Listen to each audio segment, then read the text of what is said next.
Hello.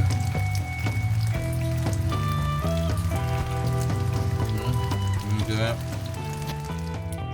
Nick likes to sit up here on the shelf. So there's a bit of minor excitement today as there's a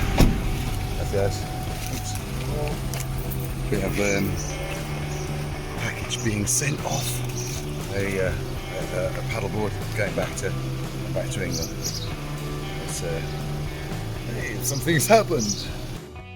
Finally, the weather seems to be picking up a little bit. But I'm counting my chickens, but it does look quite a bit nicer down the valley than it was earlier.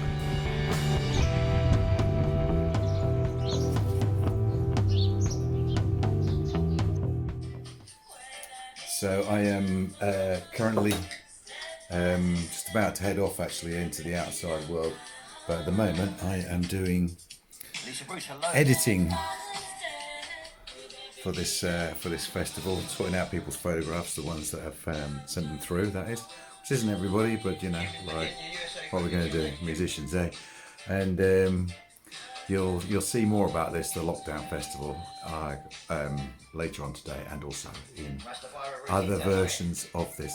And why aren't I listening to blues music? Well, because I went to secondary school. I spent from 1976 to 1982 in South London, sort of pretty much my kind of formative years and I just listened to reggae and punk in those days, and I still absolutely love it. It just makes me feel nice. So I'm going to go out and get some post, and I've got two of these, 2 layers underneath there, and this one layer isn't quite enough. We'll have a little look at what it's like outside as well while we're at it.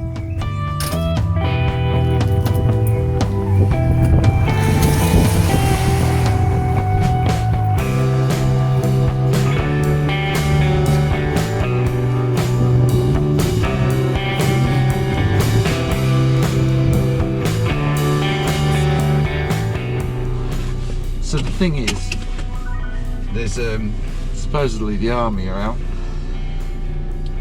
and we'll see whether that actually means anything in practice. It might, or it might not. Soon find out though, eh?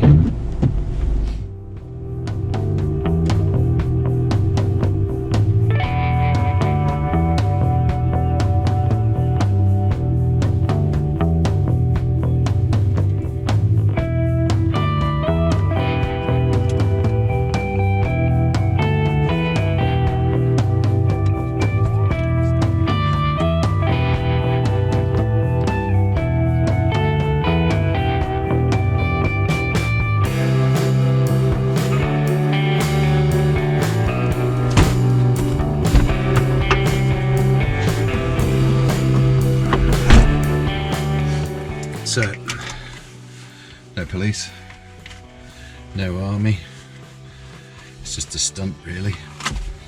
Politicians, eh? What are they like?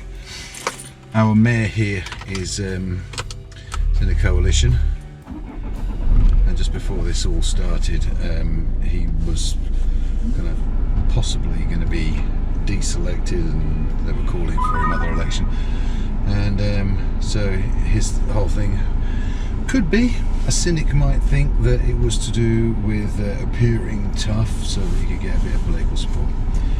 Anyway, doesn't really matter. Right, there's no army, got my packages, and it's time to go back home again.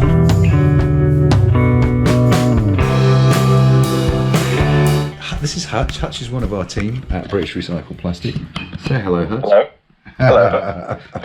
So there we go, that was day 17 of the lockdown, or kind of anyway.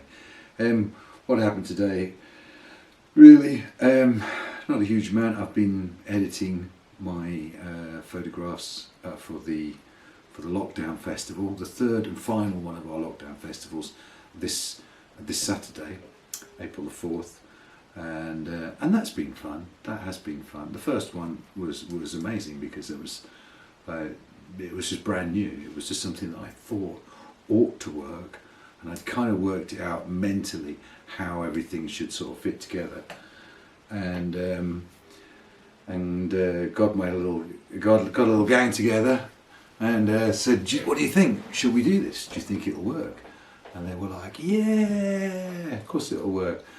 And so we did it. But now everybody's copying, which is great, and that was kind of the point. And so the third and final one will be this Saturday, and it's been a really fun thing to do because I've been doing it with Paddy. Hi guys, Paddy Maguire here. I just hope you're keeping safe too. Take care. With Chris. Hi, I'm Chris Rogers and I run the Mid Wales Rhythm and Blues Club. With Els. Hey everyone, I'm Els Bailey and I hope you're having an absolutely fabulous day. Sending lots of love from Bristol in England. And with Mike. Hello there. And they're great people to work with. So what else has been going on? Yeah, the weather's been really rubbish. It has just been terrible here.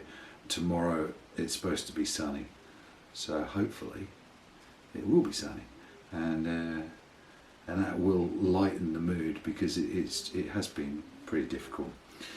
The army disappeared off the streets, as you will have seen, and I don't really know what they were doing here. Really, it was just something about being seen to be here, as far as I can work out, because there didn't really seem much other point in it, you know, like because they didn't kind of hang around and do anything. So, you know, who knows. Yesterday was the highest death total though in Spain. It was a 900 and something or other people, and you know, that's a lot in one day. And I know in Britain you had like 560 or something like that, was it? One of whom was a friend of our family who I've known since I was about 5. It was an old guy, he was 80, but still, like, it was very tough for his wife Jan. So please, if you are watching this in the UK, do take this thing seriously. Like, it isn't mucking about. We had a really nice email from a woman whose brother works in the ICU in King's Cross, just asking for us to send a picnic bench, because that's my normal business is that kind of thing made out of recycled plastic.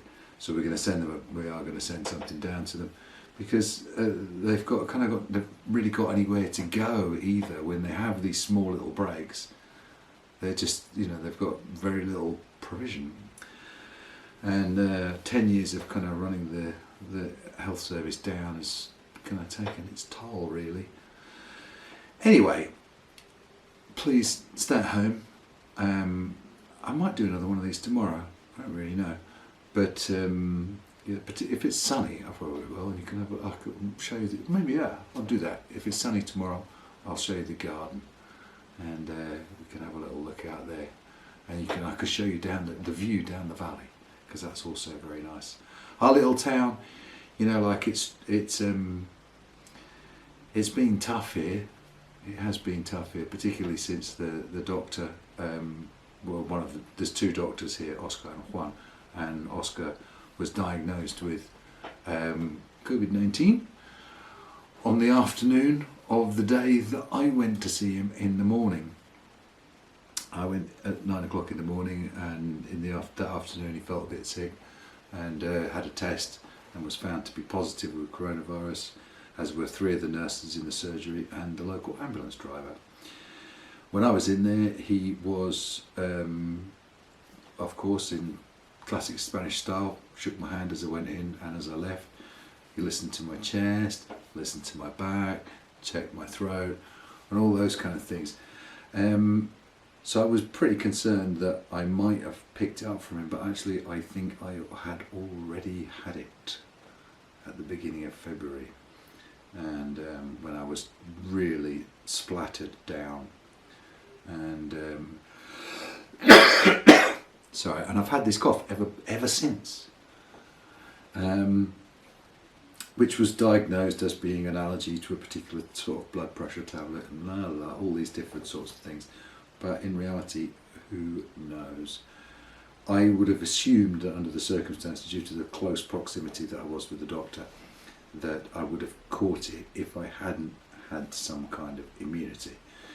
None of the people I was in contact with the day after and the following day or that weekend have had any symptoms at all.